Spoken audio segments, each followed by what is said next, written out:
NicknLex here. Hey everyone! How's it going, guys? So tonight we're gonna do a reaction for Murdoch, Toby. Thank you so much for this request. Thank you for your patience, and we're very excited to do this for you. You've requested other great tunes. Bjork, Nick Drake. Oh yeah. Being literally one of my top requests ever was Nick Drake. I literally was listening to that song today and I am very excited. I hope we get to do a full album to that CD because it's just so good, and very excited because you mentioned this was a trio from Norway and kind of have like a mix of sounds and elements and like styles. So very excited to do this for you, Murdoch, and thank you so much for your support. This is a band, Motorpsycho. The song is The Alchemist. I've never heard this before. Have you? No, I've never heard of this before. I can't wait. I love new stuff. Me too. And especially with Toby, he has been very creative to just go out of the norm and bring us new stuff. So thank you so much, Toby, for that request. And here we go. All right, let's get started. I still like it. I can't remember which side is the right one. All right, here we go. So this is from 2008, the album Little Lucid Moments. Here we go. Let's go.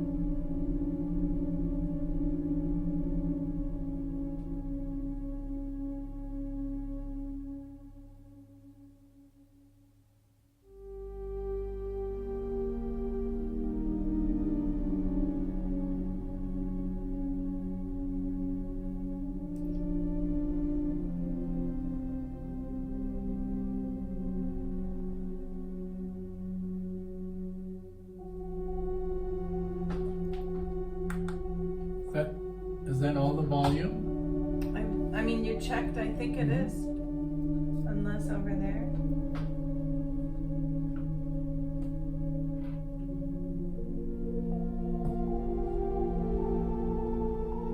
Because I can actually hear you. That's crazy.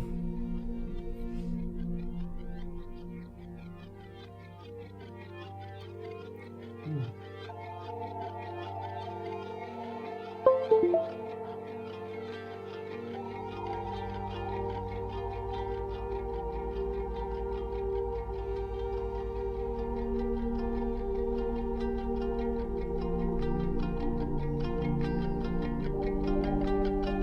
Reminds me of Interstellar.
to pause. Sorry, Toby. But when the guitar started, I was like, holy shit, this sounds like Siamese Dream, Smashing Pumpkins. Oh, okay. I was like, this sounds like Smashing Pumpkins. It sounds like very grungy and very punky. And then the guy starts to sing and like, this sounds like Smashing Pumpkins. Yeah, even more. Right? You're right. I wanted to add that because I would have forgotten. I love the dreamy intro. Me too. With all the layers and all the build up. Me too. And I was always like, it is too low. It is too low. And then it got really loud. It got louder and what louder. Do you think so far? I really like it too. And you're right. I was like, who does it remind me of? Like a 90s kind of, and I was thinking Death Cab, but I'm like, no, not really Death Cab. So it definitely has a Smashing Pumpkins vibe. Even the instruments, even the voice, guitar and the drums. Like they must be highly inspired by You're right. You're totally right. And I do love the style. It's very kind of like out there, but I like it. Very well very cool. Put together. Yeah, I'm it's really nothing I would enjoying not so listen far. to again. This is definitely a keeper. Yeah. So I rewound it. We're going to pause again if something else comes up, but it was really good. Okay. So I'm just going to rewind it a little bit more. There we go. She clearly found the cadence a notch beneath her. There was nothing where makeup she could confuse. But when the penny finally dropped, the apprehension was swapped for a smile and a glance in her eyes.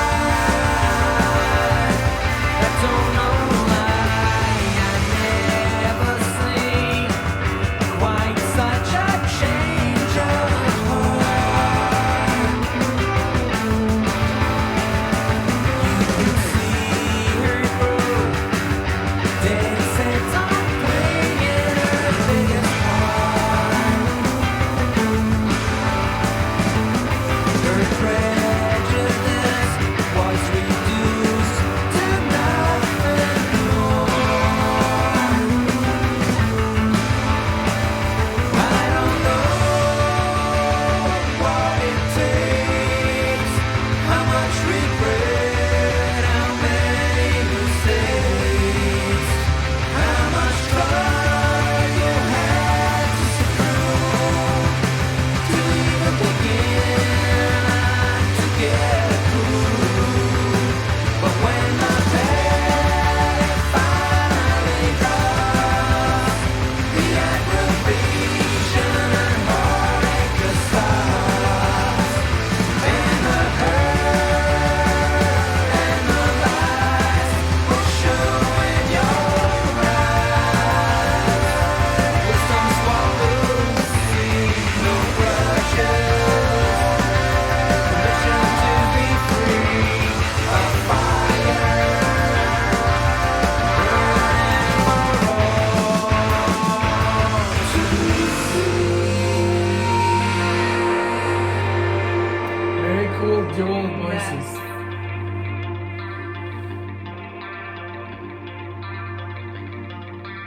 Nice transition.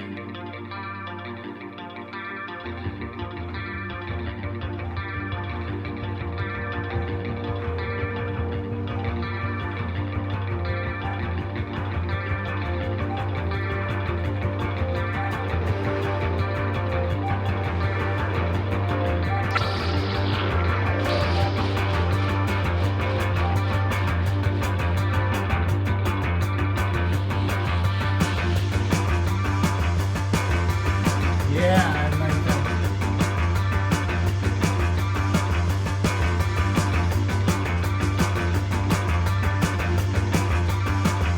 Definitely has some Death Cab.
Wow. Very interesting track. I have no idea how they would play this live. I don't either. Because it's so, like, because when you say, well, I have no idea how they would play live, like, Dream Theater. But Dream Theater has, everything is structured. This just sounded very, like, almost like it was just, like, improvised, just jammed. Because there's a theme there, and there's, like, but the drums were sometimes so out of, like, time with the guitar. Right? Yeah. And I was like, how could they recreate that again live? I think they would play totally different. It was interesting, like the effects they were using, but it did get a little bit. I think at the end, the I was like, you know, but I think Toby did mention they are kind of like stoner. Yeah. So it did have that feel like you're just like tripping, you know, and that's like the end of the album. So I would like to know like what the other songs are on the album. I would dive in because it also had with the harmonies of the voices, it reminded me of that band that I like, Band of Horses, like one of my guilty pleasures. Because they do kind of do that harmony with the voices, and it sounded kind of similar to that. So this does have some elements of a lot of kind of like different genres that I like, and I can see how they are a blend of different things, and I could get into them, but it did at the end get a little bit too, I think also after like a day of work, oh my God, you know, it does kind of like ignite those like sleepy feelings. I was just like, I wasn't even reacting anymore. I was just like thinking of I was thinking other stuff. No, I mean, still the song, but I was just like, why would they do that? And what's that? But it was good. I'm not criticizing it, but it could have had a little bit more structure. But I'm surprised that all the songs are very long. Yes. And I'm sure that this must be really good, like in the car or, you know, maybe like talking while we're talking as a background music. For listening, I think this is very hard to get into.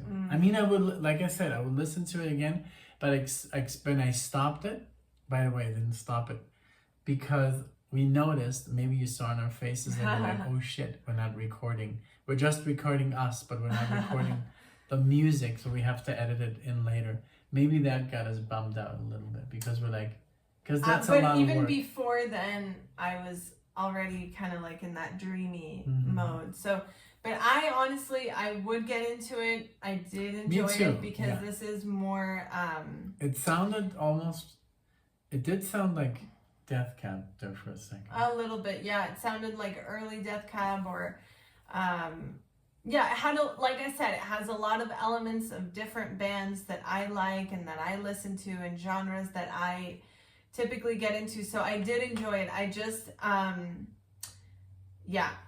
did find the end a little bit repetitive, and I think that's kind of like the flavor that I have in my mouth is kind of like that. But I really enjoyed the voice. I did enjoy that the drums were kind of like off there because it does give you that dreamy stoner kind of vibe too. So I really liked it. Thank you very much, Toby, and hopefully yes, I did like it too. I didn't want to be too hard on it. It's just like like the end was a little bit like dragging on, you know. But I like that riff. That's what I like the most. Me too. But then at the end I was like, okay, they already played it like 30 times. Let's come up with something else. But I mean, like I said, I seen the description, it is like dreamy, spacey, space rock, stoner rock. So that's, I guess, what it is. It's very well we're not used in to that category. Yeah, and it's different than the insanely so complex prog. We're so used to now the structure. Exactly. And that stuff. But But thank you, Toby. It was very interesting. Thank you so much. I hope you enjoyed our reaction, even though we were kind of like, you know, dead there for a second. But I didn't mean to be like disrespectful towards the music. I guess we are just a little bit tired, right? Yeah. Yeah, we're getting a lot of overtime, and it's just like at the end, it's like. But I mean, I did enjoy it. So if I didn't, like, you know, show that, I'm sorry. All right. Well, thank you everyone so much for being here. We hope to see you in the next video. Thank you. Bye everyone. Bye-bye.